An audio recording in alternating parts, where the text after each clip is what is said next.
This lecture series is a review of information literacy skills that we learned in EN 111 as well as Gen 199. It may also review some of the skills you've practiced and employed in your other bridge classes and even perhaps in your major.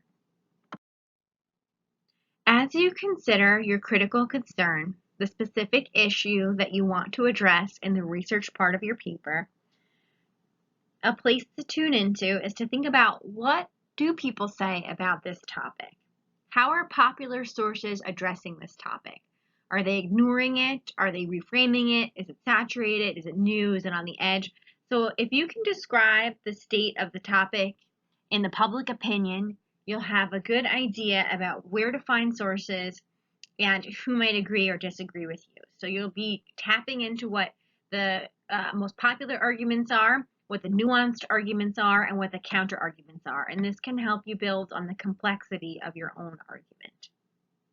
It also taps into the idea of the information cycle, which we'll talk a little bit more about in the next slide.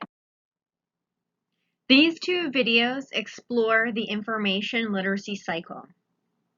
How when news first comes out, when it's first broadcast to the public, sometimes it's happening in interpersonal communication.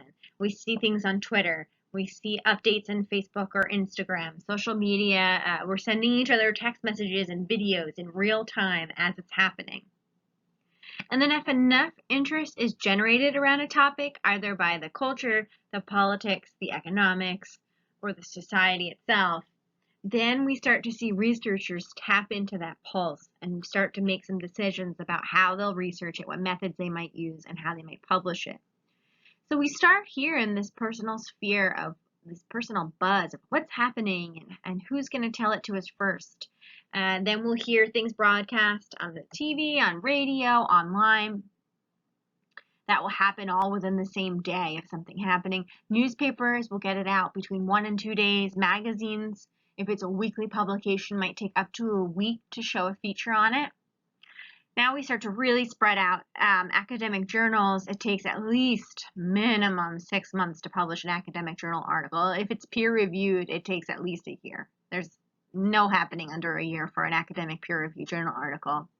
By the time we get to books and government documents, the information is already 3 to 7 years old. So things really date themselves quickly in the information cycle. And we can really disadvantage ourselves by not using some of that popular current research to inform the types of questions we want to ask ourselves about research.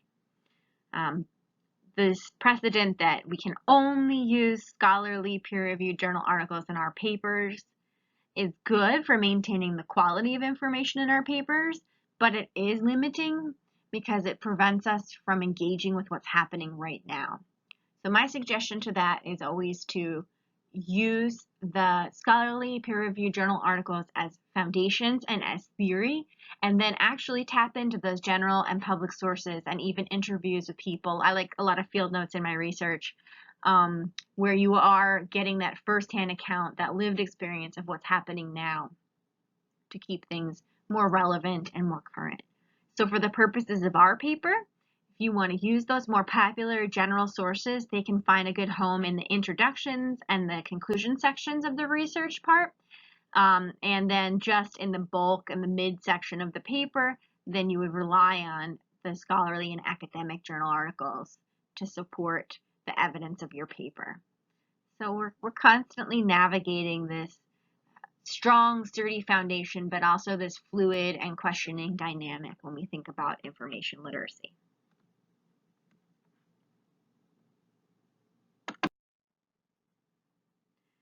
So we can see here that the popular sources, TED Talks, the Smithsonian, National Geographic, Climate Refugees, all the Ms., even the Ms. magazine, they're all designed for an informed citizen.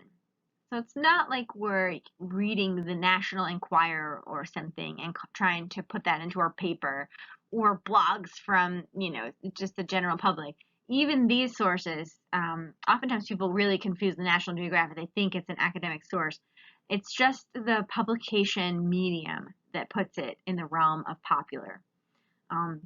National Geographic, they have editors who edit the content of what goes into it, but the research that's demonstrated is not peer-reviewed.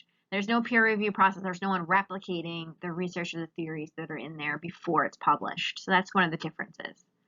On the other side, where you have your scholarly journal articles, you can see that most of the titles of the scholarly journal articles come from fields of study.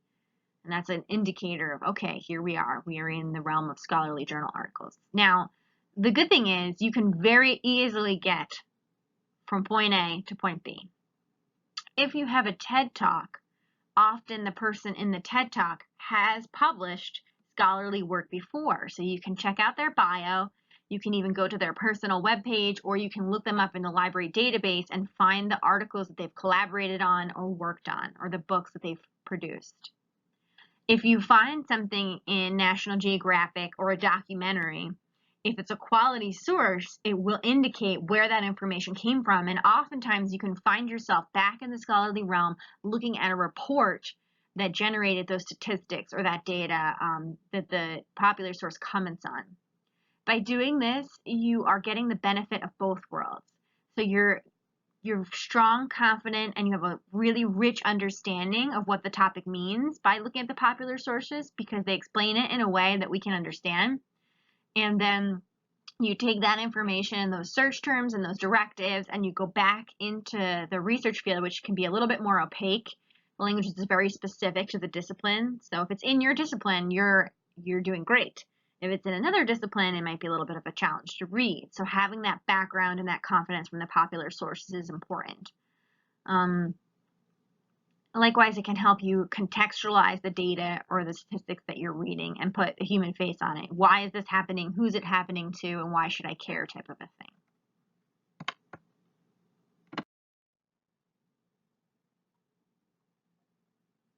After you figure out what your topic is, then comes the challenge of finding the search terms that are going to work well in the database. This is where you want to write down that working thesis or that initial discovery question, and then go through and find the key ideas and some potential synonyms that work with them, so that you have a lot of options when you go back to the subject field.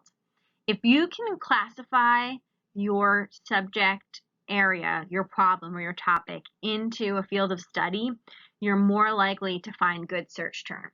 If you still have trouble figuring out those keywords, here's a little video from the Johnson & Wales library system that you can use to access. When I'm trying to brainstorm for search terms, I like to use a concept map, where you put your idea in the middle, your theme, and then you branch off with all the different ideas, associations, examples, questions, or issues that arise from it. This is called divergent thinking. So you don't limit yourself. You say yes and. You just branch out, see however many directions you can go with your research, knowing that after you've exhausted all the possibilities, you'll go back and find the one that most appeals to you and to your research body.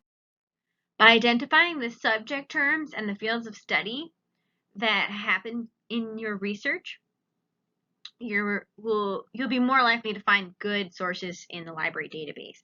So if you can think of a title of a major, that's probably a field of study.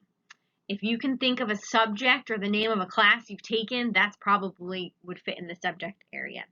And once you find a good source, check the abstract, because it will often have an index of subjects that are like it. And you can use that to find more search terms and to find more resources. After you put that net out there with your ideas, and you started to think about the ways in which you want to talk about your topic or your problem, that's when you have to make a decision about, are you going out for breadth, talking a little bit about different areas of the topic, or are you going for depth, zooming in on one specific area of the topic and breaking down that area? So looking at the research and finding out which sources you have available to you can help you to do this. If when you look at your sources, you have information that talks about the topic in a few different lenses, like different subject areas all commenting on the same topic, then you'd want to go with breadth. If you find yourself in one subject area in one particular path, different reasons within that subject area for looking at your topic, then you'd want to go with depth. You'd be digging down. And that will help you to figure out the structure of your paper. It'll help with coherence and with cohesion once you make that decision between breadth or depth. Feel free to use the themes for each section as subheadings in the paper. I just want to offer Evernote to you. It's a software system, an app really, that you can use on your computer and your cell phone to keep track of the research that you're doing. It allows you to make comments on PDFs. It allows you to annotate your text. If you're using it on your cell phone and you have a voice recording, you can talk to yourself and leave yourself messages or notes about what you're reading. So that's kind of an interesting option. And I have steps for signing up for this here listed here. How you would create an account, what the benefits are. And I'm not endorsing this at all. I'm not, not paid by this company or anything, but I've used it before and I found it pretty reliable. Especially if you're not interested in printing out so many PDFs, or if you are using videos or documentaries or other things which you cannot easily print out or save as PDF, and you want to find a way to collect and keep track of them.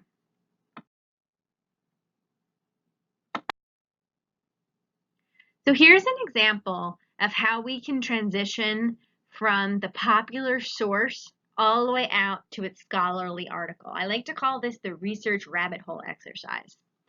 So if we were starting first with a TED Talk, we'll do that as our first example, and we were looking to solve a problem about food security.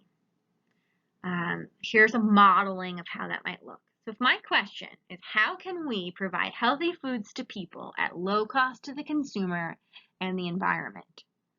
And which values might this be under? This would be under food justice, this could be under compassion, and this could be under service.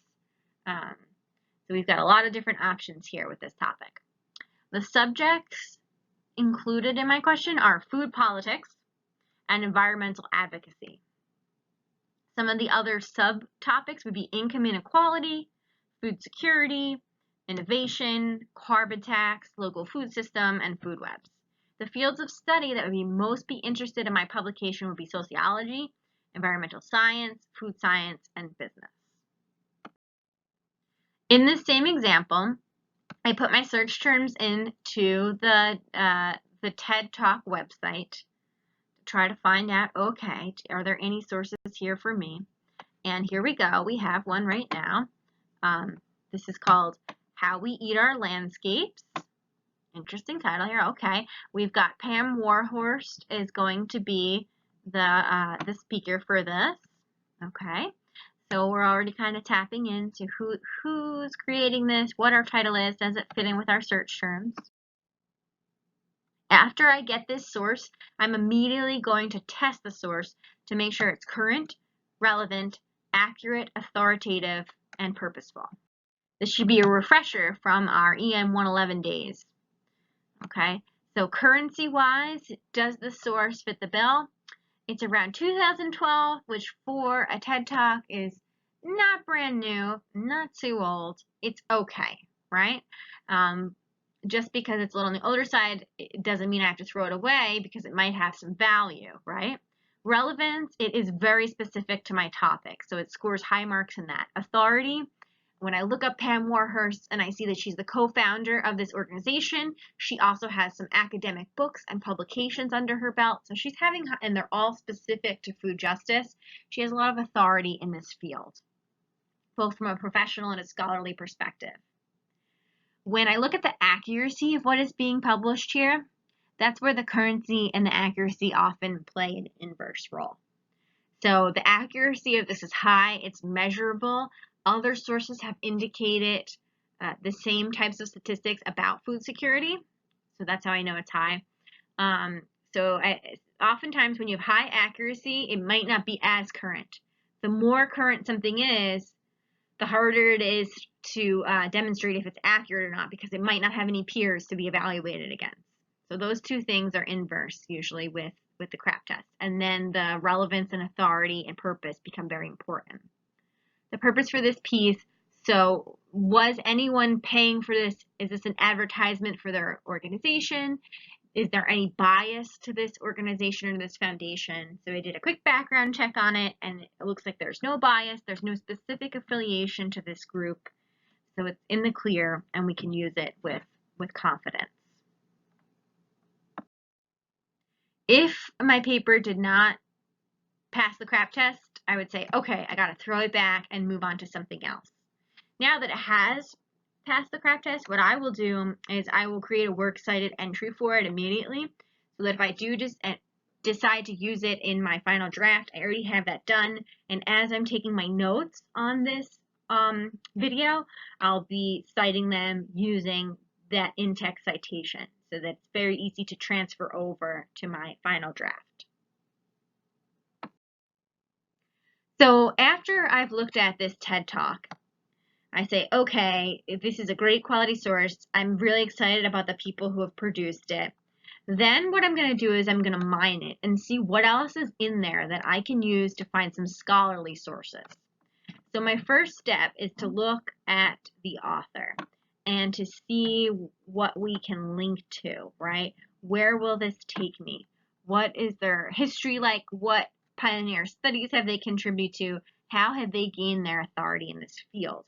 So when I do that, I wind up at the website for this nonprofit, Incredible Edible. Okay, and once I'm there, I can look at their section. They have some resources for me. They have research and evaluations. Okay, I'm going to go in there, right, and I'm going to look at their reports. By looking at their reports, I'm able to get a little bit more information on what it is that they're talking about here. So I look at the summary first.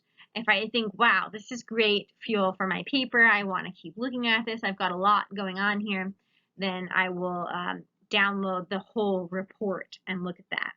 By doing this, all of the numbers and the data and the testimony and witness that was synthesized and told to me in this TED Talk is now shown to me, and I can make my own conclusions based on the reports and the findings, and I can make my own synthesis, my own ideas that come from this place. Okay, so that's the value of that. So now from this one TED Talk, I've already found two sources, a website, and I found a report. So we're already in a good path here. We've got 3 sources that came out of 1.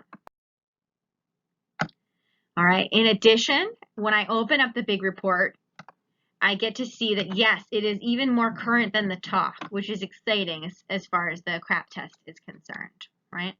So now when I'm looking in at the summary in the report, if I go to the background or the context section, this is like their literature review. That's where they'll start to bring me to their references and the things that they have read in order to fund this study, found this study, get things going, and cite this report. So I will choose something from that reference list that engages with the material I was looking at in the paper, and I will go and find it in the library. And so once I do that, then now I have 4 sources that came out, or maybe even 5 or 6. And because they're all coming from the same source, from the same lens, each time I read it, I become more and more familiar with the vernacular of that group. I have a more saturated and richer understanding of the direction that they're going. It becomes easier to read. Okay. Another thing that I did was I looked on the Incredible Edible Network and I looked at their news section to see what was happening there. And there was a recent publication from one of their members. It's not Pam, but it's someone that she works with. And I was able to put this person's name in our school's library database and find a whole book on the topic. It's still current, it's 2016, but it's grounded in all these foundational things that we've looked at before, so we know the accuracy is good. So these sources just start to build on top of each other and become very interrelated. It makes it easier to understand and process. So after you do that, after you go down this research rabbit hole, taking one thread and seeing how far you can chase it, You start to look at the connections that are being made, and you are also very aware of the gaps in the literature, what is not being addressed and what is being ignored. Okay, so you want to keep thinking about your subjects, your names, your studies, your journals. What patterns are you recognizing as you dive into the research? Here's a little database review. If you're still not comfortable using it, we want to make sure that you are before you proceed with this project. So when you go into the Georgian Court website, it looks a little different now because they just redid the website. You're going to go under services, and libraries are going to be the first tick under that services. When you get in here, you want to go to databases. Do not just type your search terms in this box. No, no, no, no, no. The reason you don't want to do that is because it will search through everything, which is very misleading because everything means it's only going to search through 10% of everything that the school has to offer you. Right? It's just going to do a glossing. And that's not what you need for your specific information about your critical concern. So I'm going to suggest that you go directly to the database and then you handpick some databases that might be useful. Academic Search Premier is always a good place to start with general topics. For all of my nursing majors, I'm sure you have used ProQuest ad nauseum. If you're in the political sciences or you're feeling argumentative, CQ Researcher is also a good source. And then you'll see, you'll get the EBSCO host when you get into the Academic Search Premier. Those are good places to start. There are more nuanced databases for each field. If you want to find a documentary on your topic, the database to use is called Canopy, K-A-N-O-P-Y. And I used that to find some of our documentaries for our class. So we typed in our key search terms in the EBSCO host and we came up with this book. So we got that. Now, when I open it up and I go into the information about it, look at all these other key search terms that I find. Social justice, food security, urban agriculture, community gardens. And if there are any of these I want to pull in and put up here, I can continue my search and search to either make it more narrow and focused, or if I feel like I need to broaden it up in order to have more to write about, I can do that too. So you start to have control over the scope and depth of your research. So here are just some places to start if you're like, I have a topic and I don't know what other people think about it. I don't know what the pulse is on it. Try to look your topic up on NPR and public radio. TED Talks are great. Wikipedia is actually good for this too. It's really good for background information. Would I ever cite Wikipedia as my evidence in the body of my research paper? No, I would not. But I would look at it to understand some of the key terms or ideas in a field that is new or emerging to me. And then I would go back and look at the sources that they reference there to include in my results. News is good. If you're going to use news, just make sure you're aware of the bias that each broadcast medium holds. Podcasts are good. Magazines. You can check out the periodicals in the library. Trade journals work, especially if you're in nursing or social work or psychology, you have specific, or education, you have specific trade journals for your field, and you can look at those and see what the trends are in the practice of your field. So whereas academic journals focus on the theory, the trade journals focus on the practice and acting, the actual, practices and processes and things that you have to do. So if you're a physical therapist, it will have physical therapy exercises that you can teach your patients, so stuff like that. Documentaries work, blogs work. There are many academic blogs now. Actually, professors are soon to be required, even at our school, you'll see it happening in the fall, to keep academic blogs and publish parts of their research on there to share with the public. Okay, so these are just some of the places you can start. When you're ready to transition to those academic and scholarly journal articles, we talked about a couple databases that work: Academic Search Premier, ProQuest, CQ Organizer, JSTOR, Sage. They're all good. The catalogs for the U.S. government publications, if you're looking for specific data, or more like case management type stuff for that. You can look for books. We have a lot of ebooks too if you're not on campus this summer. So don't be shy about it. Look for that. The Pew Research Center is phenomenal for The infographics they provide, they're very easy to understand, so that's a good place to look for statistics. American Community Fact Finder relies on the census information to create a snapshot of what America looks like right now, so that's pretty good too. American Fact Finder is also pretty functional. The CDC might work for your cohort as well. You guys might be interested in the CDC. Okay? If you do that rabbit research hole exercise and you trace a popular all the way to a scholarly, that's a good way to go for a paper like this, especially because you did look at some popular sources for Unit 2 and Unit 1, essays and documentaries. So if you can go back and use those to find the academic or scholarly sources that they refer to, you're going to be in a good place. That's really going to help you. Okay? All right. So wrapping it up, how we're going to put this to use, we have some source requirements for this paper, total of 7 sources. 3 of the sources you already have. From Unit 1, you can take any one of the popular sources that we looked at. From Unit 2, anything that you assigned to the class, and 1 other assigned source from another student presenter. They can be from your group, which will probably fit with your topic. They could be from another group. That's good too. Kind of make a more interdisciplinary approach to it. Besides those 3 readings, you also want to include 4 scholarly research materials. They can be journal articles, research center statistics, either Pew or American Community, NGO or government reports like the CDC or the WHO, or some academic books that are related in some way to these readings or the topics that are referenced in them. Okay, if you want to use additional sources beyond the 7 that speak to the general public, like TED Talks and documentaries and NPR type stuff, you can do that. Just make sure that you know how you're using it and where you're using it. You're not using it to prove a point, you're using it to contextualize a point, right? To create a face for your point, to put some kind of human benchmark on it. Okay? So that's all I have for you for this research review. If any questions come up about the information literacy stuff, please feel free to reach out to me. We also have a fantastic team of reference librarians here in the summer at the library. You can go and schedule a reference section. If you do that, I will give you extra credit on this paper if you meet with a reference librarian to help you come up with some sources.